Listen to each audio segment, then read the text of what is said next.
everyone, I'm Bonnie Schneider and welcome to the Techstrong Gang. Today is Earth Day and our whole show will be talking about various aspects of this important day and how we can preserve the planet. So stay with us. Techstrong Gang is coming right up.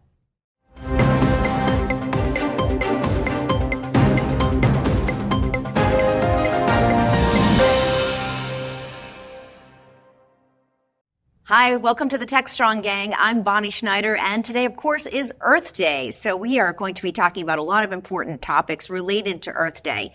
I wanted to start off first by introducing today's co-host with me, Mike Vizard, our head of content at Techstrong. Great to have you. Great to be here as always. And yes, saving the planet's important. It absolutely is. Earth Day is something I always remember as a child, and I was curious looking up, well, how long has Earth Day been around? And it actually started in 1970. So do you remember doing those like experiments with school, like on Earth Day and everything? I remember when it first came out, it was kind of a controversial subject to begin with. A lot of people were like, this is some sort of conspiracy against carbon fuels and the oil companies. And it's funny, we're having the same conversation, 3 decades later? Maybe 4? I can't count that high. You're right. It's true. It was considered, I guess, controversial, but it's grown so much. Earth Day isn't just obviously in the U.S. It's all over the world. Hundreds of countries, millions of people celebrating it, and they're honoring it in different ways, from planting trees to doing educational programs. This year, 2024, there's a special theme. It's the planet versus plastics. And an interesting theme because I think a lot of us think the first thing about how can we do better with the earth is to recycle. And plastic bottles, don't use them, or make sure when you're throwing out your garbage, you're dividing it up. Have a water bottle that's, metal, that's not plastic. Simple things like that because of plastic and health, that comes to play. But on a greater scale with Earth Day, plastics are also in other aspects of, I'd say, particulars that we don't necessarily think about. I wrote a book on sustainability and climate change. One of the things I thought was interesting is, this is kind of surprising, but when you're recycling, let's say your clothes, that's something that produces a lot of carbon. Can you guess, Mike? And it's something, I'm going to give you a clue, but it's something I think you wear a lot of. But what is one of the least degradable, or it takes the longest to biodegrade items of clothing? Can you just take a guess? I'm going to guess golf shirts. Close. And if you would look down, the answer is sneakers. And that's so interesting because I think everybody at least has, most people have a pair or two. And that's what takes the longest in the landfill to degrade. So why is that? Plastic. There's plastic and little particles of your sneakers that maybe you don't even notice. So kind of interesting. Well, I can use that in my personal life because, my spouse is always after me to get better looking sneakers because I wear them till they basically fall off. So now I'm going to continue to wear them till they fall off. Yeah, save the planet a bit. And one of the things I thought was interesting for the Techstrong Gang was also to talk about where else there's plastic. And I think most of us know when we're using our own tech, there's plastic wires and there's plastic parts to our laptops and things like that. But in data centers itself, there's a lot of plastic and that can be when it comes to, I mentioned wires, but there's also other parts that are within different components of data centers that are plastic. I mean, that was something we were just talking about that. Yeah, you brought this up before the show, and frankly, I was a little surprised because when I think of data centers, I think of metal, lots of racks. But it turns out there's a lot of plastic hiding in that data center, and a lot of it is this very expensive, super conditioned plastic that they create to kind of hold the racks together. So it's designed not to melt in the heat. But then it turns out when it comes to recycling, I was looking this up on Data Center Magazine, actually, and they were saying that on average, the 1 megawatt data center will kick off about 33,000 pounds of emissions from plastic as you recycle all that stuff. And so that's not an insignificant number. I mean, there's lots of other sources of plastic in the world, but everybody needs to do their bit, right? Yeah, and it's one of the dichotomies that we face trying to solve the sustainability issue. On one hand, you're trying to do that, be careful, use less plastic. But on another hand, you want to use less energy. So you want to focus on cooling in a data center. Well, guess what? That's another problem because the cooling mechanisms also use plastic. So we have this also happening when it comes to air conditioning. Air conditioning uses energy, but it keeps us cooler. So it's definitely going to be a challenge to use less energy and also use less plastic at the same time. And this plastic issue is becoming a major problem. It's not only showing up in our water systems, but funny enough, I track a lot of archaeology stuff, and they're finding, microplastics in archaeology digs where they're digging, into the sediment for several 100 years, sometimes 1,000 years, because the plastic just keeps settling down into the dirt layers. And they're also finding it in odd places like, the permafrost up in the Arctic is coming up with all this plastic stuff. At the end of the day, that stuff can't be good for us as humans. So, I got a feeling it's probably linked to a lot more illnesses than we know. Probably, and that is one of the bigger issues about Earth Day when we talk about plastics is how does it affect our health and the risks that we have there. Thinking about plastic that maybe was from 20 or 30 years ago buried beneath the earth, that would really confuse an archaeologist, I think, if they were looking to date an artifact and there's something, from recent times that unfortunately settled in. So some of the solutions that we see to phase out plastic is something that's more biodegradable, new technology to create something that maybe would work in lieu of plastic. And we're also seeing in our daily lives changes that I know. I lived in New York recently, and I was there when plastic bags were banned from stores. Plastic straws are replaced with paper straws. So we're seeing it in real time, a lot of this attention to reducing plastic.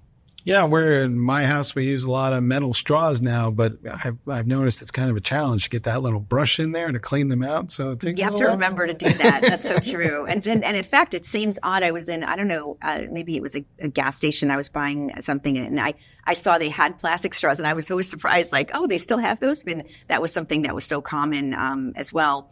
Well, one of the issues that Earth Day, and this is one of the reasons Earth Day exists, is to create awareness and to create more education around it. So, like younger people are well aware of all of this and very passionate about it, but not everybody is. And like you were saying, some people might be skeptical and think there's, messaging behind it. Mm-hmm. But the bottom line is Earth Day only grows year after year. And we talked about the data center, but see these things? Mm-hmm. There's tons of plastic in each one of these. And absolutely. There's billions of these now, including your keyboard. Yeah. And I think recycling all that's going to be a challenge, right? Taking this apart to get to the plastics and then the metals, that's a job for somebody or a robot. And that's a good point, because that was going to be, that's my next thing I wanted to mention is that this is a problem because not you mentioned laptops, we have the mouse, there's a million things that we need to recycle. And we've been talking a lot on this show on the Techstrong Gang about AI, and Alan was just saying how things are moving so rapidly. Okay, that's great. So once things move rapidly, guess what the first thing to say is, well, okay, get rid of this, get the newer one, get the more modern one. So that has become someone's job, but there's issues with having that done by a human. One, it's time consuming and they have other things they want to be doing. And two, there's also a safety risk in dealing with wires and cables and all that. So one of the new areas being looked at is how can we automate our recycling of hardware and plastics? And that's something that's going to be, I think, more explored, maybe using AI, but figuring out ways to do it without a human doing it. Hold that thought. That thought. Yeah, no, I think it's interesting about that. To your point about the safety issue, a lot of this stuff also has, to your point, stuff that's lethal to humans in it. And what happens with these things is they wind up in landfills in South America and other places, and then people try to go in there and get that stuff out because it's valuable and you can sell it. But that stuff's killing them. And it's mercury and all these other things. And so it's not just the plastics. It's really the whole planet issue. And to me, it always comes back to the same thing. It's affecting our health. Yes, that's exactly true. So think about that, I guess, the next time that you're upgrading or getting rid of equipment, like where is it going? What's the best way to do it? Or look to having a system that's already in place as digital transformation takes place. I think a lot of companies are dealing with this where they're getting rid of all sorts of equipment and upgrading or just simplifying, and maybe you don't need as much hardware. Obviously, every time we get a laptop, it's a little smaller, and so it's just something to think about on this Earth Day. have a plan ahead, for your organization of how are we going to be recycling as we grow? Let me ask you a question because you follow this more closely than I do. I read that a lot of the plastics that we do recycle don't actually get recycled. That was really disappointing as someone who's been dividing bottles for many years. I read that as well. I think I saw a report on it. I can't say for sure that's true, but I have seen that in many areas. I don't think that means that we should stop doing it. Because even if a percentage of it doesn't end up in a landfill or is recycled, to me, that's still worth it if you can. But I did see that, and we'll have to keep an eye on that as well. But hey, it's Earth Day, so we're, talking about plastic, we're talking about data centers, and we're talking about recycling. But there's a lot more to talk about when it comes to Earth Day, because this is obviously Earth Day, I said, started in 1970, so over 50 years ago. But we're going to have a lot more Earth Days, and we'll be talking more about sustainability goals when it comes to the cloud. That's going to be coming up next in our next segment of the Techstrong Gang. So stay with us.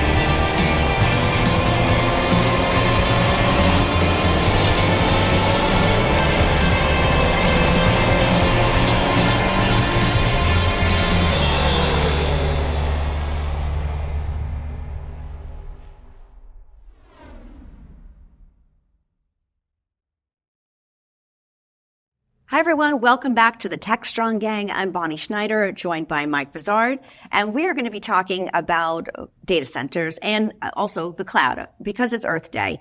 Earth Day 2024, the theme is to talk about how we can reduce use of plastics, but we're also talking just in general about sustainability. And one of the things on Ecotech Insights, which I encourage you to check out, I've interviewed many thought leaders on this topic, cloud infrastructures. How do we align this rapid growth that we're seeing, but also with sustainability? And cloud providers are saying, you have to have a green cloud. Things should be green, and every aspect of a data center turn to renewable energy.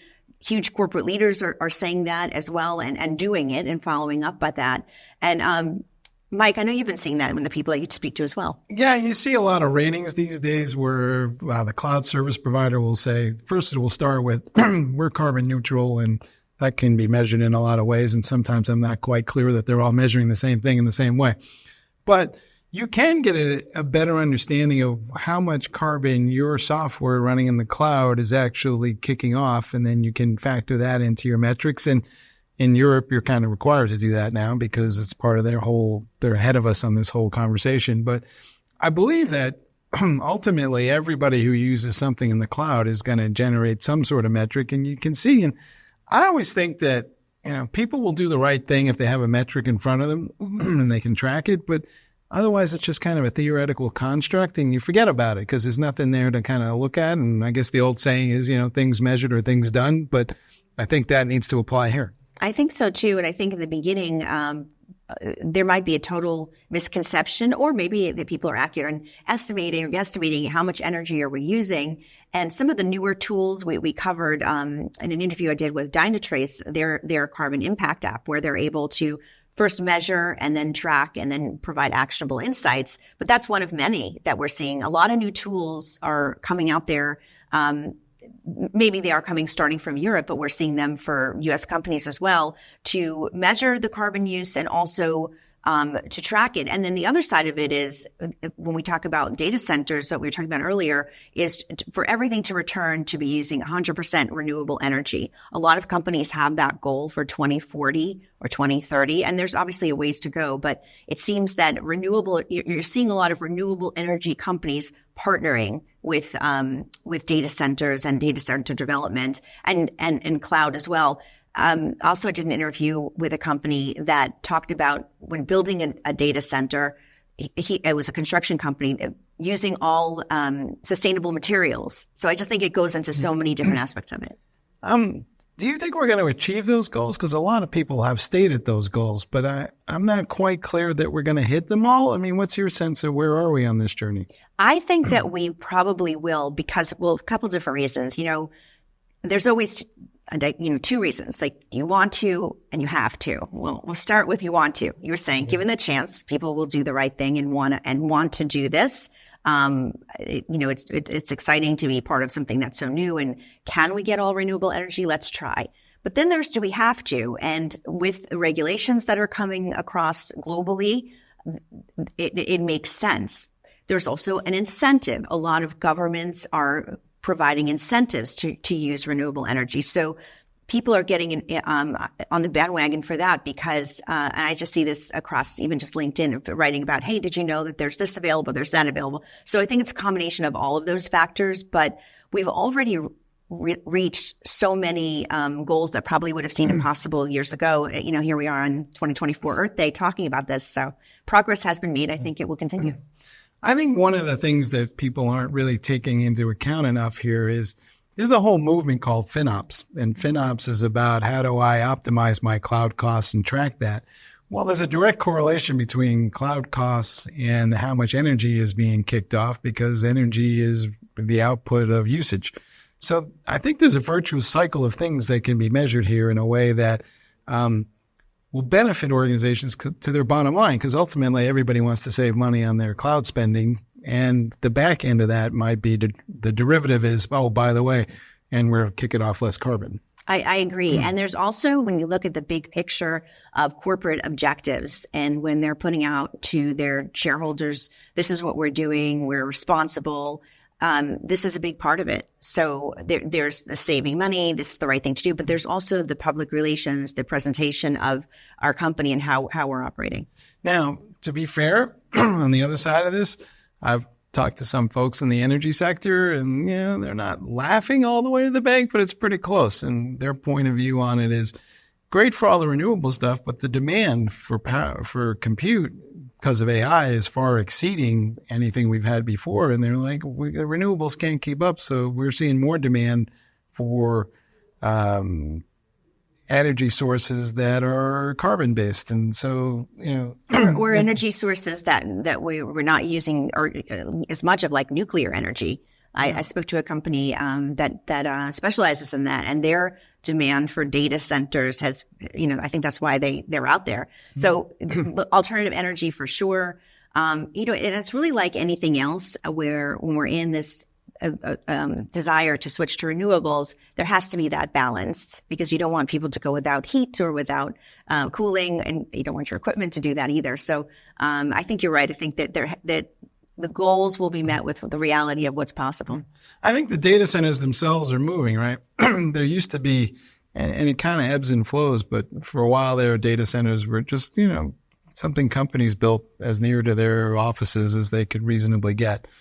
Then there was kind of an awareness of energy costs, and there was a shift towards let's build data centers on rivers and Iceland and wherever else we could find a cool spot. And then it shifted back towards we were going to put the data center closer to the point of consumption because we wanted to improve the application experience. So there was this whole movement back towards clusters of exchanges. And now I wonder if we're going to see the other shift and we're going to go back to we're going to put data centers in remote locations where there's a lot of cooling and we'll just build better networks.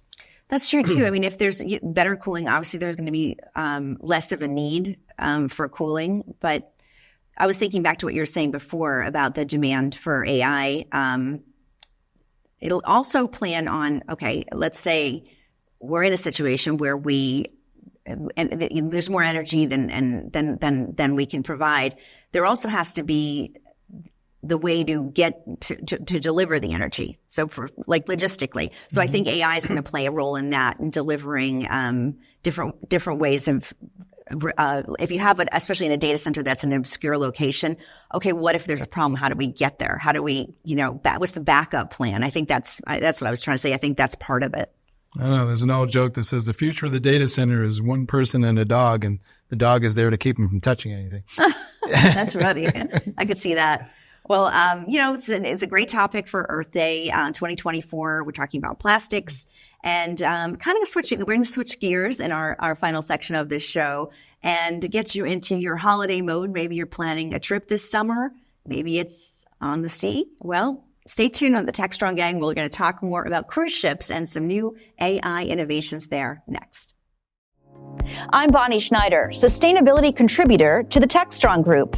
I'm excited to introduce you to a groundbreaking new initiative from Techstrong Research, the Sustainability Pulse Meter.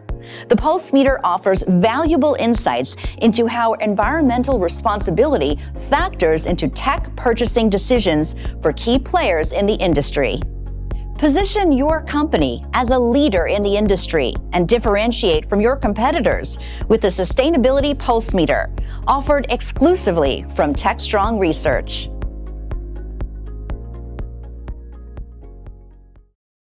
Welcome back to the Techstrong Gang on this Earth Day. Well, we are talking about ways to be more sustainable and reduce carbon emissions and, of course, use less energy. And it's not just on land, it's also at sea.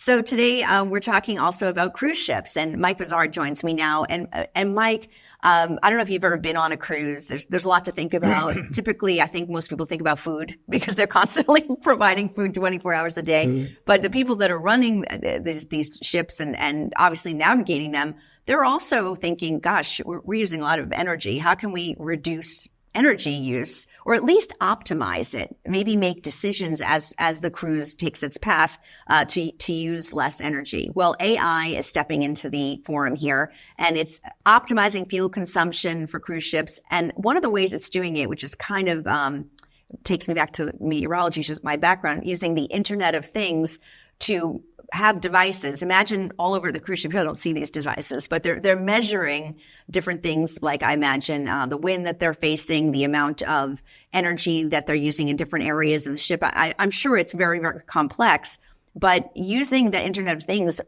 will actually give the captain of the ship a better insight on, well, if we go this way or we do this or we leave, I imagine the engine going for this time, there's a better way to do it. So the decisions will be AI automated and it'll really help to reduce energy. I think it's a good idea. I think to your point, there's too many variables. It's too complex to figure out by yourself. Mm-hmm. And it changes constantly based on what's going on with the waves and everything else. I think we've seen the same thing be applied in airplanes. They're kind of working through the same kind of logistical issues. And I know I just read a piece where somebody was pointing out the amount of energy and carbon that trains are kicking off is amazing. And that could be run more efficiently as well. So I think we're going to have like AI everywhere to help us manage our energy flow, including data centers, by the way. We'll probably have AI to manage the data centers to help them more efficiently. And I'm almost certain that data scientists are building this, and it's just a question of at what cost can we execute it and how do we get it down into an inference engine that can run on some little monitor on a cruise ship. I think so too, but it'd also be a lot of decisions are going to have to be made, because I think that sometimes they'll be looking at, well, this route or this way of doing things saves more energy, but we promised our passengers, this stop here. I'm just guessing on a cruise ship, so I think it's going to advance the use of optimizing energy, but it may bring up some new insights that people that are in charge that are running these are going to have to make decisions, maybe in ways that they didn't expect, especially for ships, that are maybe taking a day at sea or overnight. The efficiency will be important, reducing the environmental impact. And then, of course, and the bottom line, is this going to cost us more money or save us money? I personally am not a great cruiser. I've been on a few. Most recently, I was in France and went on a cruise around the rivers around Bordeaux. But I don't get it myself. I mean, it's kind of like not the best experience in the world, but I don't know. Do you cruise? No, my sister does, and my brother-in-law, and they love it. I feel the same way you do. I went as a child, and I remember getting a little seasick, and and I just remember them constantly bringing out. There was like you think 3 meals a day.